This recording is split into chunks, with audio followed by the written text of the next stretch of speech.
buenas, mis ositos. Como verán en el video de hoy, como lo dice abajito del video, hoy vamos a hacer un portal en Multicraft. Bueno, vamos a empezar.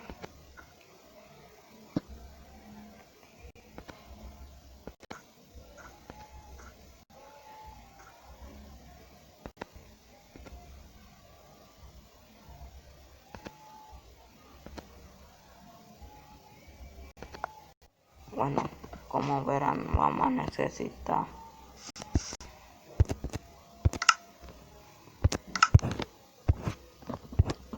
buscan en bloques y se van al fondo y buscan obsidiana. Y también vamos a necesitar un mechero, pero primero ponemos 4 de obsidiana para cada lado. Abajo ponemos 4, arriba ponemos 4, en los lados también ponemos 4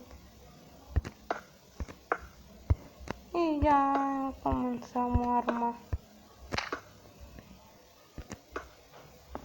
Y después con el mechero hacemos así y ya se hace el portal.